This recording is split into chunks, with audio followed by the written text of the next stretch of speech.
Always,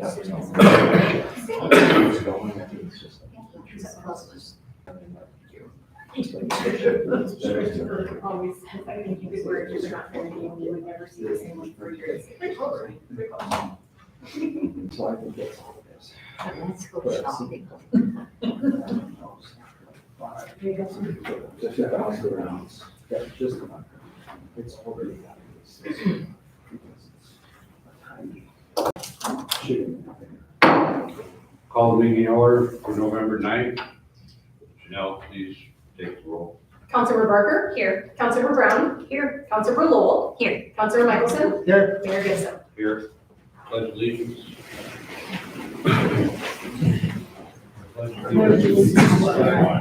United States of America, and to the republic for which it stands, one nation, under God, indivisible, with liberty and justice for all. Is there any public comment on anything that's not on the agenda? Not on the agenda? Seeing none. We'll go to approval of minutes, 10/26/2023. Councilmember Barker. I make a motion to approve town council meeting minutes for 10/26/2023. Councilmember Michelson. I second it. A motion and a second. Any discussion on the minutes? Any public comment? Any discussion? Seeing none, Janelle, please take the vote. Councilmember Barker? Aye. Councilmember Brown? Aye. Councilmember Lowell? Aye. Councilmember Michelson? Aye. Passes 4-0. Approval of bi-weekly claims, 18654 to 18681. Are there a couple more? Yes, there's been 3 additional claims. 2 of them belong to the same person, to the same company, which is Thompson Rivers, and then one for you, Mayor Gibson, for your travel to Missoula. And so those are the only ones that are added. 18682 to 18684. Yeah, the one for me was, we had a meeting with DNRC, Ross Miller, Greg Overstreet, very positive, going a different route. Looks like we have a good chance at some point to get this water rights issue taken care of. We're going back to the 1853 water rights. So anyway, that's what that claim is for. Councilmember Michaels.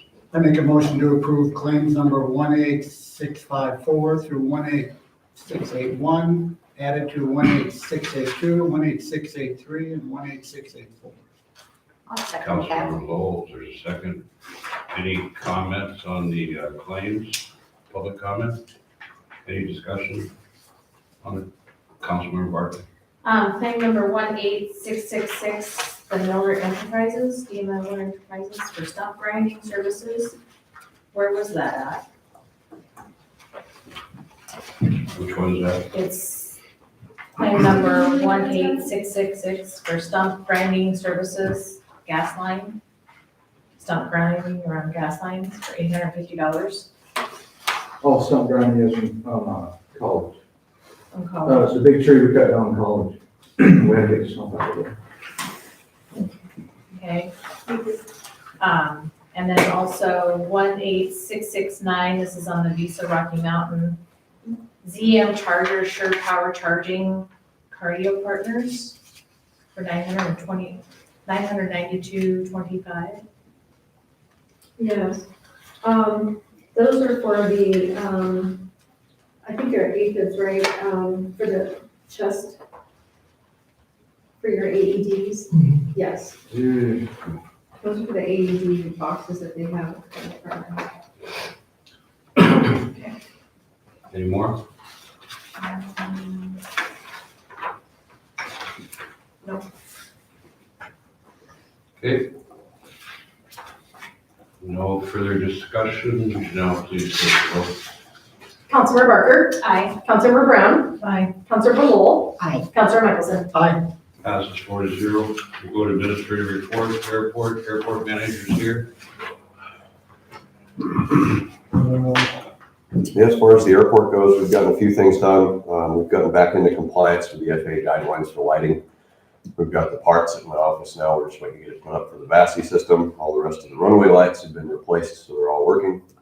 And I've still been working with Gina and Janelle quite a bit to get caught up on the past lease payments, kind of breaking stuff down, maybe redo the invoices to get it sent out, make it more professional, and kind of doing it in chunks, so we're not just inundated with a bunch of past bills at one time. Thank you, Go Will. ahead. Building department, I don't think we have anything. In the packet. It's in the packet. Finance is here, fire department. So the monthly report is in the packet. You see that we're pretty much running what we normally do per month. We're at 57 requests this last month of October. We had 3 mutual aids. We went to Florence as a structure fire, and we went to Victor as a structure fire. And then we received their help back at our structure fire. So goes around, comes around. So we were glad we were able to help them, and we were glad they were able to help us. So 57 calls for the month. Medical responses for the year is 461, 92 fires and 27 motor vehicle crashes. 580 is our running total at the end of October. We're on track to hit 700 this year. So, and Christmas lights are going up next weekend, next Sunday. We're doing it a little warmer. Maybe we better do it this week. Thank you. Police, We had 34 warnings, 3 citations on traffic stops. There were 2 sex crimes, 6 suspicious incidents, 1 disturbance, 5 accidents with that snow we had. Everyone was sliding all over, and 1 vacation check. And Officer Costa has secured a spot in the January academy, so she'll be leaving us for 13 weeks in January. So other than that, all is well, and we're still below the last year's calls for service. thank you, Chief. Public Works, Mr. Cruz is here. Mr. Cruz's last day is the 17th of November. Before we go to new business, we do have a letter, and we'll read that then during public comment on 1 for the gravel pit and 1 for new business D. But we'll read those during public comment, not this time. So we'll go first to new business A, discussion decision, appointment of Stephen Lassiter as the new Public Works Director. Councilmember Lowell, myself, and Gina conducted interviews, and it was very close. Both candidates were good, but the decision was to appoint Mr. Lassiter. So with that, we need a motion. Councilmember Lowell. I'd make a motion to appoint Stephen Lassiter as the new Public Works Director. Thank you. Councilmember Barker. I'll second the motion. Okay, we have a motion and a second. Mr. Lassiter is here. If you have questions, is there any public comment on appointing Mr. Lassiter as the Public Works Director? Seeing none. Councilmember Michelson. So you're working on the water and the sewer? Yes, You're certified? I will be. You will be. Yeah, part It's one of, of the top priorities. yeah. He will start on November 20th, and in that hiring letter, it will say that he will work toward his certification for both water and sewer. We've already discussed that. Yes. Any other questions? I had the same question, so. So if there are no other questions, we'll take the vote. Councilmember Barker? Aye. Councilmember Brown? Fine. Councilmember Lowell? Aye. And Councilmember Michelson? Aye. Passes 4-0. Good luck, you'll need it. Thank you. I have a good team. No, you're gonna do a great job, Steve. You've done a great job Thank so you, far. appreciate it. All right, so we'll go to B, RFP for gravel pit at the Stevensville Airport. Councilmember Michelson. I make a motion to approve an RFP for the gravel pit at the Stephenville Airport. We have a motion, is there a second? Councilmember Brown? Oh, second. Okay, so we'll go to public comment. Janelle, could you read the letter of testimony? I think it's from a board member. Yes. Dated November 11th, 2023, to Stevensville Council and citizens. As a member of the airport board, I see the single most defining purpose of my role to advocate for maintaining and improving the safety of the airport as a public resource for general aviation. In light of this purpose, I cannot condone the development of a mining operation located on the airport property in line with the airport runway.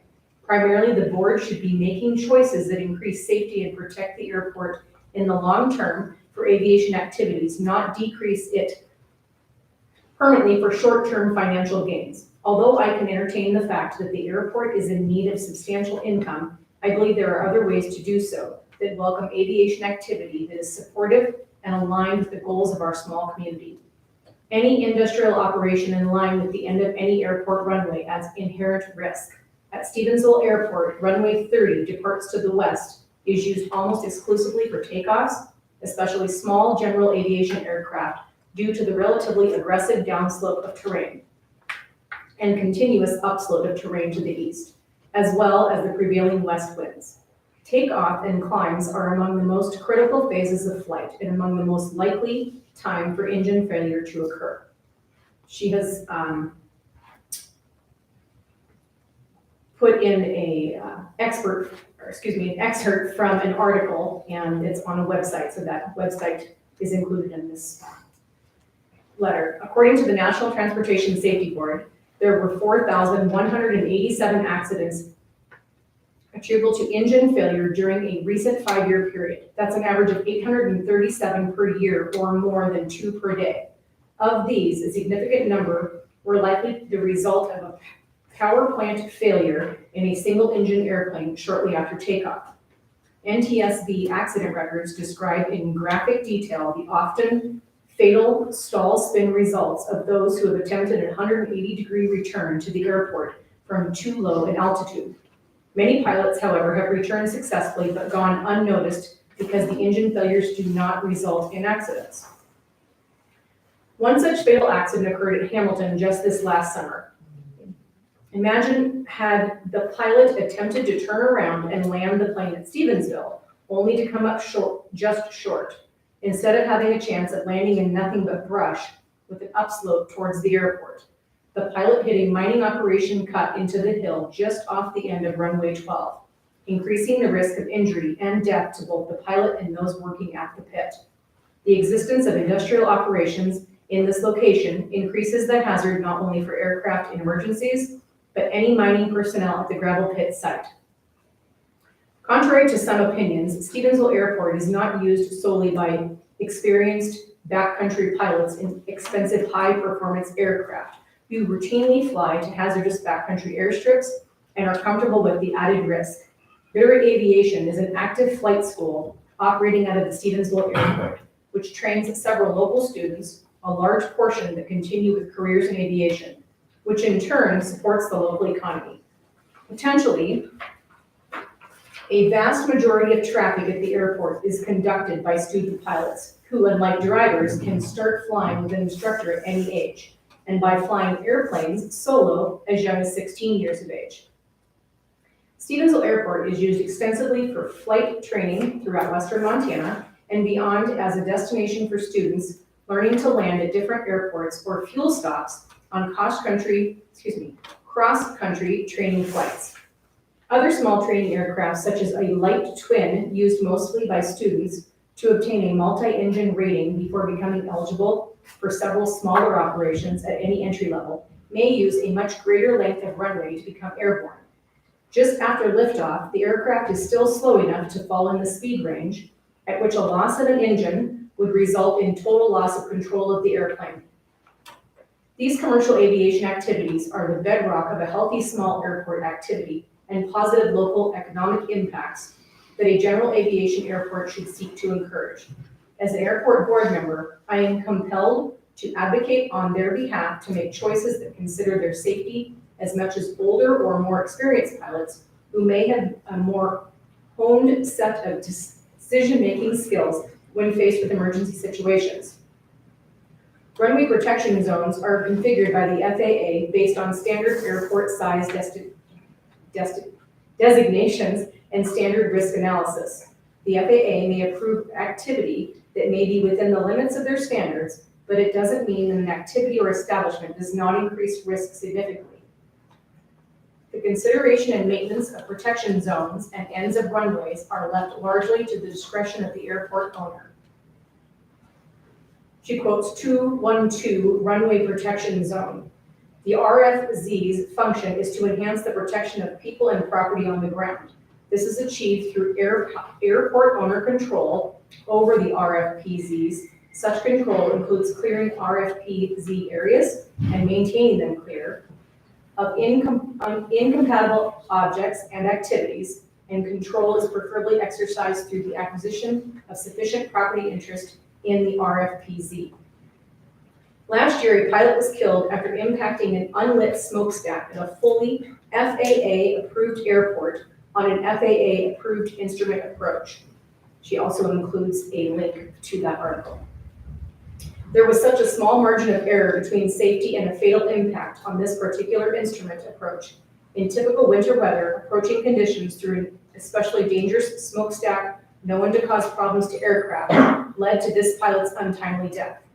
Although the FAA examines risk, the burden is placed entirely on pilots to assess those risks and decide to proceed or not. As airport board members and airport sponsors, it behooves us to maximize airport safety and protect the airport's use for general aviation activity, especially in the light of the high student pilot traffic, as well as the variety of conditions that pilots may inadvertently find themselves in. With regard to the discussion of safety in terms of gravel pit specific activities near the airport, there are two additional concerns I would like to consider. First, gravel pits may create dust. Since prevailing winds are generally out of the west, this would blow any dust towards the airport and into departing traffic. Dust is especially hazardous for pilots due to decreased visibility that may cause disorientation and distraction, leading to an all too common stall spin, which is typically fatal at takeoff. Second, any pools created may encourage bird activity close to the airport, especially since there is a wild bird sanctuary just to the northwest of the airport. The impact of a duck, let alone a goose, is enough to stop an engine, injure a pilot, and cause an engine out emergency. Only the pilot may be additionally shocked, incapacitated, or blinded. I hope that my concerns will be considered with the decision to approve a gravel pit mining operation at the Stevensville Airport. Sincerely, Kelly Weed, Stevensville Airport Board Member, 4201 South Cougar Lane, Stevensville, Montana. Okay, any other public comment on the gravel pit? Craig Thomas, 4189 Ember Lane, Stevensville, Montana, Airport Board Chair. We discussed this at considerable length, almost 3 hours, at a special meeting. There was a dissenting vote, which was Kelly, and an abstain, and the rest were for it. I have spent the last 6 years working on this project, getting it to make certain that getting it to this stage. The airport needs the funding, and the FAA has approved all the items that Ms.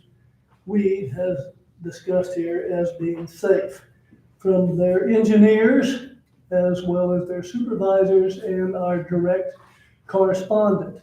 Furthermore, we've also been to our local engineer with it as well. Plus, as a pilot of 47 years, I really don't see that it's this big of an issue.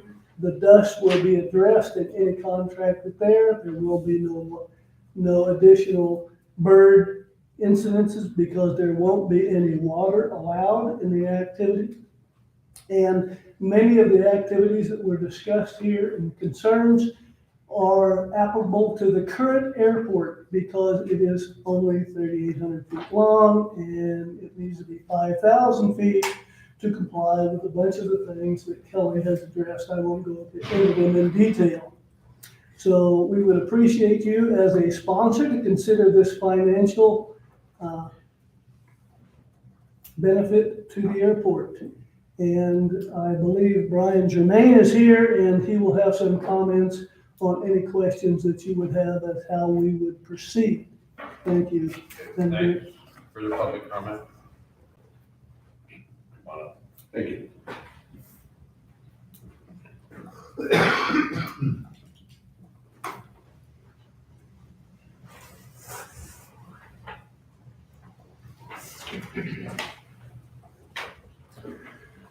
Good evening. So, Just state your name. yes, Brian Germain, and your address? Sure. Okay, 3464 Baldwin Road, Stevensville. Brian Germain, Airport Board member. So a lot of the items that were addressed in that letter are all in reference to a runway protection zone. The runway protection zone is just that. The end of the runway extends 1,200 feet past the end of the runway. It's kind of a wedge-shaped thing. It's kind of somewhat detailed on that, that information that I had emailed previously. This gravel pit is outside of the runway protection zone. It is beyond the runway protection zone by nearly 600 feet. The concern that has been brought up relative to it being in a runway protection zone is not really applicable right now. And the reason is because the runway protection zone would only overlap that if the runway was lengthened. So since the runway lengthening is not something that's even on the table right now, in fact, the FAA is saying that due to funding reductions, that a runway extension is out approximately 10 years.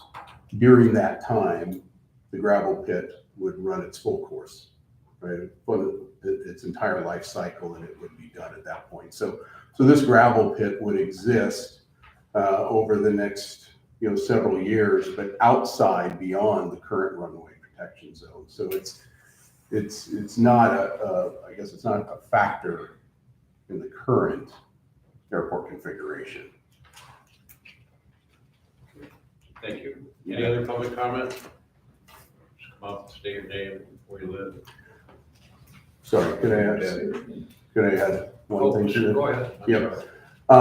So when I wrote that letter, I listed two kind of options that I would like the town council to consider. One, and the preferred one would be relative to soliciting bids, would be to allow the airport board to continue to negotiate with interested parties and find interested parties for a couple factors, a couple reasons. I mean, one, so that we can work through these issues that Kelly's bringing up right now, and that we could talk through those things and find solutions with some of these interested parties. Going through an RFP process is somewhat difficult, because if you're somebody looking to open a gravel pit, one of the most important things to you is what is the condition of the material, right? Not right here at the surface, but down 50 feet or 60 feet or whatever we're going to mine to a depth of. And without being provided that information, there's really nothing for them to go off of in a public RFP process. So I'm afraid that our feedback, or I guess our responses that we would get without being able to provide that information, which would require us to go and perform our own geotechnical report, is going to be very, very limited. And we do have, since I wrote that, another company is interested in this. And so there's three parties right now that we are speaking to. And I guess again, my request would be is that the town council allow the airport board to continue to negotiate with these parties and come up with the best plan that we can with all of these things in mind: royalties, airport safety, eliminating wildlife attractants, dust, all these things, and then come to you with that best proposal. So, okay? Thank you. Go ahead.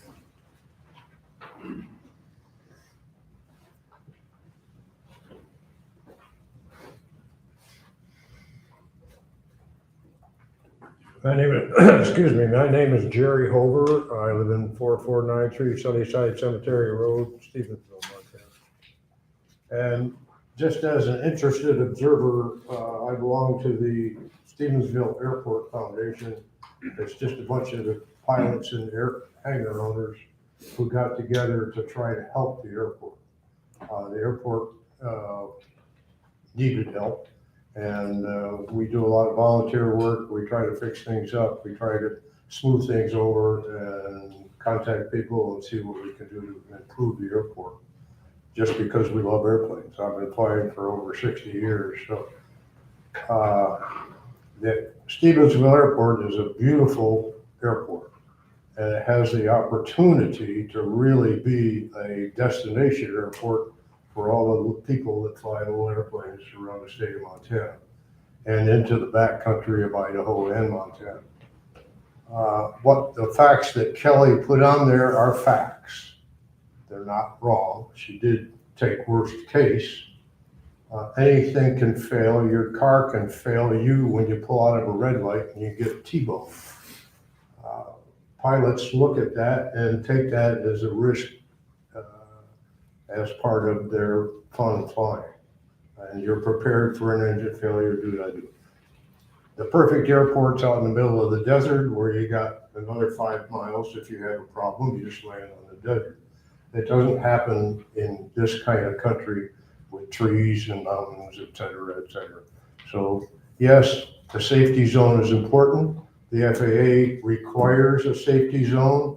Morris Merriling, the engineers that overlook our airport, wouldn't allow the gravel pit to interfere with the required safety zone. The safety zone that's required is based upon experience for how many years of the FAA. So just a comment, the airport really needs the money. The city can't afford to provide money for things that the airport needs. This would be a way to improve our airport, improve the number of people that come and come into the city, town, and spend money and spend nights. And I think it's a really important thing to look into to provide income to the airport. Okay, thank you. Any other public comment on the airport? Seeing none, I think we have a motion, a second discussion by the council on the vote. Councilmember Volk. I'm kind of confused about what she's talking about. Is it where she's taking off and it go over like Whitehair's house? I mean, when it goes that way, is that what she's? And that's the engineering drawing of the airport. And this is, I'm upside down here. This is the safety zone required by the FAA. The gravel pit we're talking about, Brian, you want to do better? He can do a better job. Okay. Yeah. I'm sorry, I just am kind No, of it's fine. confused on it. You should know this. And I don't, I don't know if you want this one or that one. I'll have both. Can I approach the table here with another piece of paper? Sure. Just a little smaller. So here is an aerial of the airport itself with the existing runway as it is right now, obviously. The current runway protection zone comes out like this. The area in yellow is where the pit would be. So what the concern is that Kelly is expressing is, an engine failure on departure. In a perfect world, you'd have nothing but just miles of open land without trees or anything in front of you. Unfortunately, that's already not the case. You have homes and businesses, et cetera. So the current runway protection zone extends out 1,200 feet. The gravel pit that is proposed would be another 600 feet past that and would kind of encompass this whole area that's, there's this knob that comes out like this and then it tapers off. That's the area that it would be cutting into. Okay. Thank you. Yep. Councilmember Myers, any other questions? Sure. Yes, just so I can get this. You want two options, and the first one, from what I'm reading here, is you guys want to work with the 2 or 3 people that you guys have been working with to bring a proposal before the council? That would be our preference, yes. Okay, and then Yes. option number 2 would be the council would put out an RFP Correct. for services to basically do the same thing. That's correct. Yep. Okay, so my question is, if you're working with these 2 or 3 people, and we put it on RFP, wouldn't they bid on that or put something on that? anyway? They would bid on that, Okay. potentially. The county, which is kind of where this all started, it was the county that first approached us with this idea that really kind of put this in our heads as a viable option. The county is, I feel like, based on the comments they've made, that they're probably going to go away. They wanted to kind of come in and do this, and if there's going to be competition, then they're not terribly interested. So, no. The others, these 2 other companies that I'm talking to, they have both done a little bit of research on their own. One of them has gone out there and dug some test pits already at their own cost, and looked into the material. They're at a point that, you can only get down 8 feet in this case with the equipment they brought, but the material, to really understand it, you're bringing in a boring truck and boring down as deep as you can and sampling that material and having a geotechnical engineer evaluate and write a report. That nobody's going to do that without some guarantee that they're going to be able to proceed forward with it. So we're kind of trying to get as much free research into it as we can right now. And I think because we're talking to these parties, kind of on a one-on-one with limited other, competition, they're continuing to go down this path with us. Okay, I guess it's up to the council, but I think it's the word negotiate to kind of. Well, yeah. I don't think there's a problem with the board talking to people, but in my opinion, no matter what happens, it would have to come to the council for an RFP. But that's up to the council. I think it's that word negotiate. Okay. I don't think the board has the authority to negotiate. Okay. I think what you said earlier about all the information, address these issues, that's all great. But the board is not in a position to negotiate money. That has to go to the council. Okay. Am I wrong, council? No, you're right, 100%. And I also think, to be square with our town ordinance, we should put out an RFP out on it, because if we start letting boards doing what they're doing and then bring a recommendation to the council, then we could be leaving somebody out that we don't even know about that, might want to put an RFP out on it. Mm-hmm. Yeah, I'm pretty close to this industry, so I think I understand what you're saying, though. I don't think it's an issue of you speaking to these people. Yeah. Again, it's this word negotiate when it comes to the money. Okay. And you, as any, does not have the authority to make a money deal.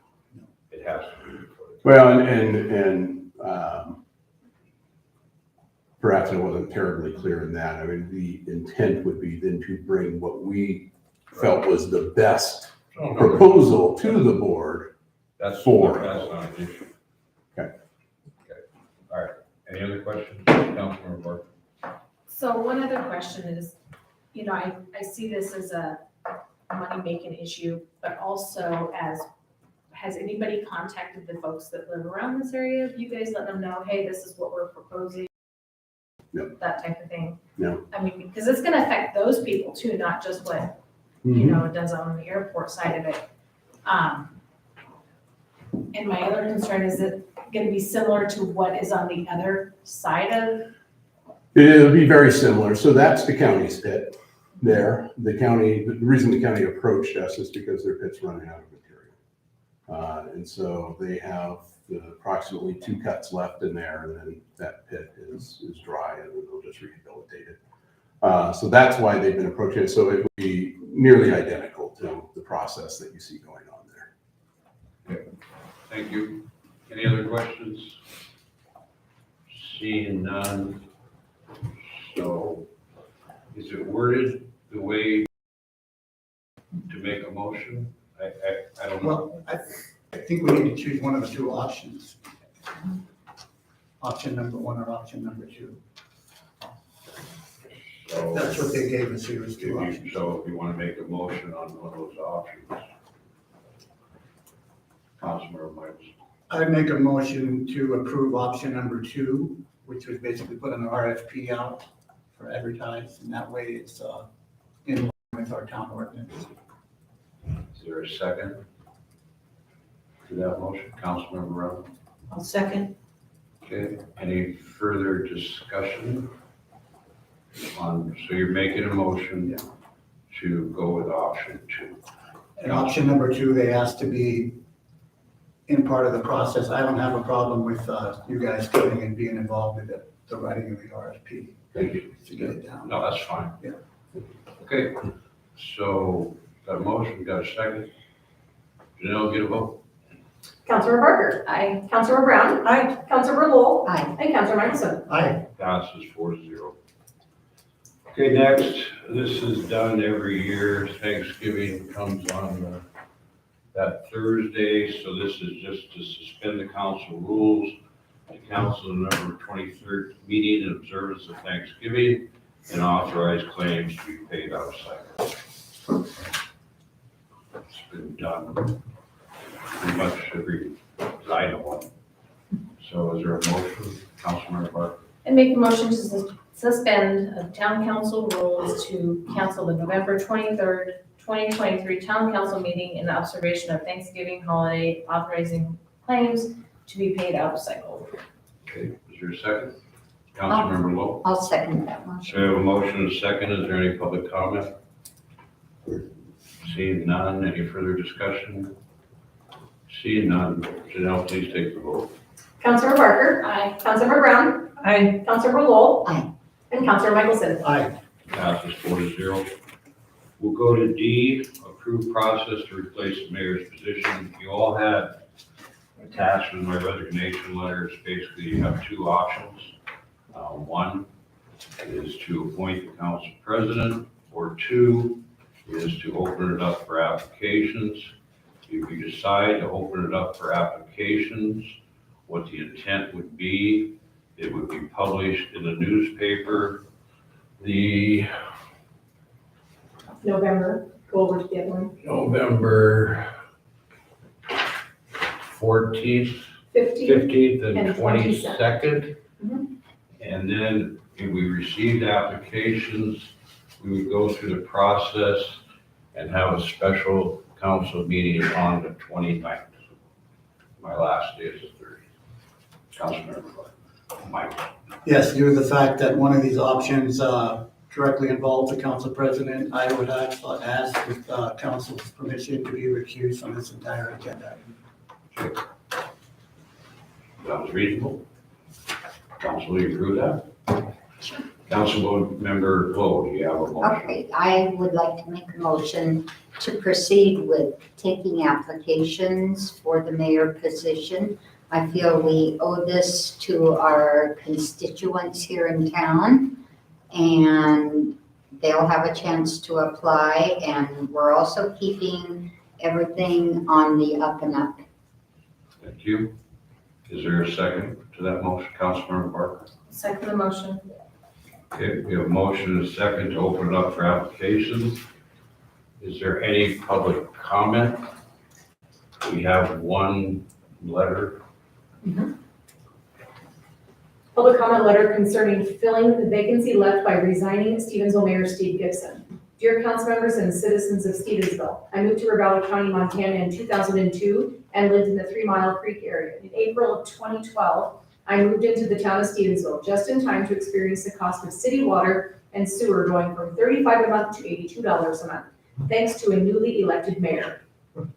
After the last young mayor we had was voted out of office under the steady mayorship of Steve Gibson, the experienced Stevensville Town Council, and the then police chief, the town of Stevensville was able to find where and how monies were disappearing from the Stevensville's town funds. Once that hole was plugged and some semblance of Stevensville town budgets and expenses were established, Stevensville has been a quiet and safe place to live in.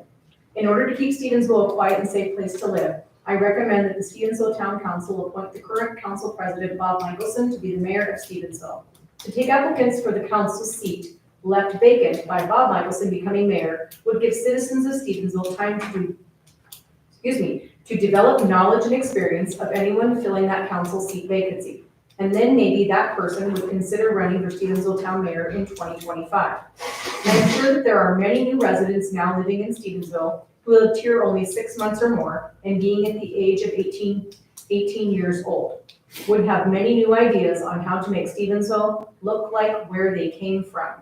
Please be careful what you wish for. Respectfully yours, Susan McCreary, P.O. Box 358, Stevensville, Montana, 59870. And there's been some, I want to make another statement. There's been some confusion about the 6 months, 2 years, et cetera, et cetera. I talked to Mr. Overstreet today.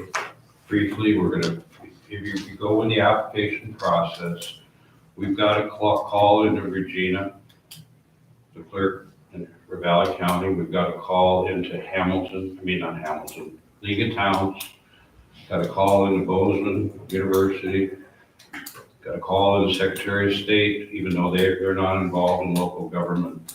But there's some confusion here, whether it's rules, state law, some has been rescinded.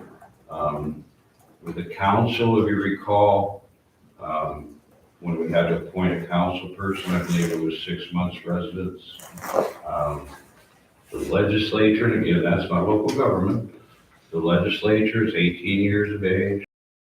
As it goes up through the process, like the president, you have to be 35 to be president.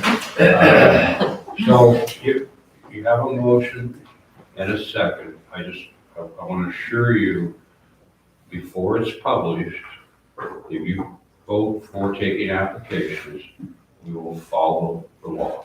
I just want to bring that up.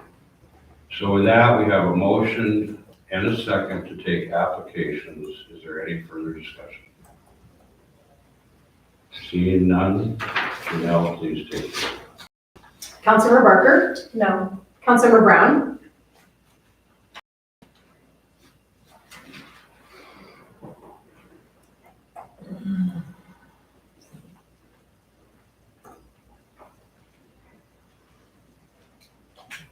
This is the motion to take applications.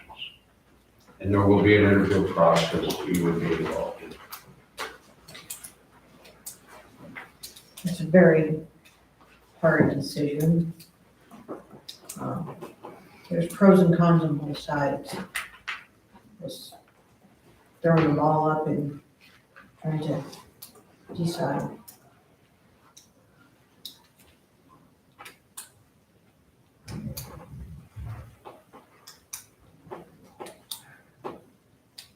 Yes. Yes, Councilmember Councilmember, Lowell, Aye. and Aye. Councilmember Michelson. he recused Excuse himself. me. Yes, thank you. Passes 2-1. So we will take the applications. Again, we will clarify before we post it on the website, the newspaper, what the requirements are. And we will just follow the law. So, and again, so that the timetable will be in the paper, 2 weeks on the website, starting Tuesday. 15 and the Well, it'll be 26th. on the website before that. Yes. So that's what we'll do. Applications. Available in the town hall. Correct. Yep. They can be on, they'll be online and available at town. Okay, any board reports? I don't think there was a board meeting. Any town council comments? Executive report. My last meeting will be the 29th. We'll see you then. We are here.